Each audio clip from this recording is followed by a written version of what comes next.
أعوذ بالله من الشيطان الرجيم.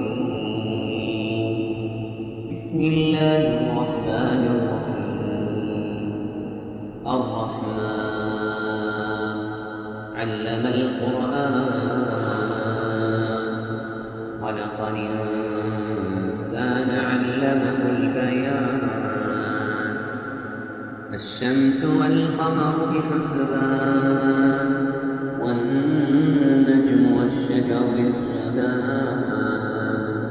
والسماء رفعها ووضع الميزان ألا تطغوا في الميزان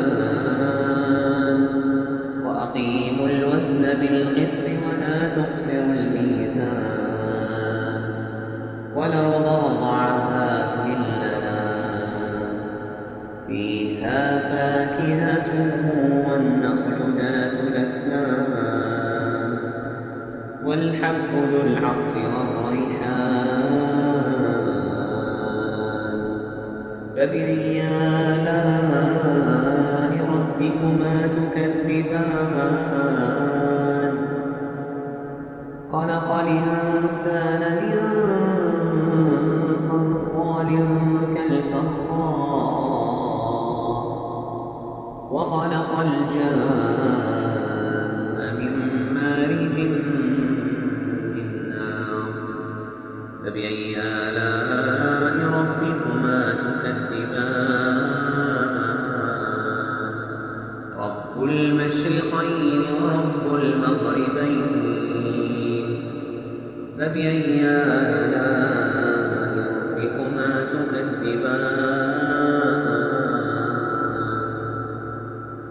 مرج البحرين يلتقيان بينهما برزخ لا يبغيان فبأي آلاء ربكما تكذبان يخرج منهما اللؤلؤ والمرجان فبأي آلاء ربكما تكذبان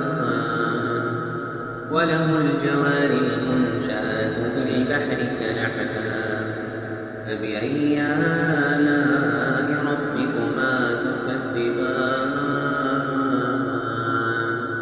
كل من عليها فان ويبقى وجه ربك ذو الجلال والإكرام فبأي آلاء ربكما تكذبان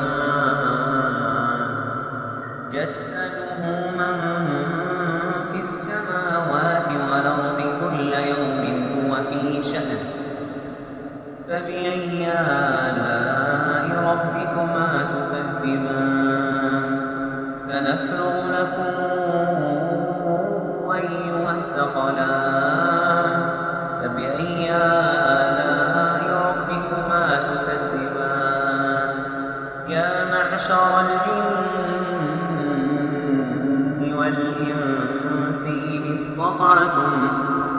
إن استطعتم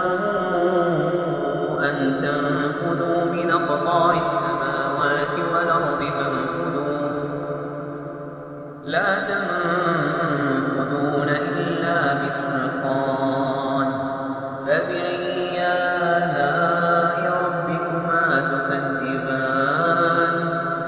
يرسل عليكما شواظ من نار ونحاس فلا تنتصران فبأي آلاء ربكما تكذبان فإذا انشقت السماء فكانت وردة كالدهان فإذا انشقت السماء فكانت وردة كالدهان فبأي آلاء ربكما تكذبان فيومئذ لا يسأل عن ذنبه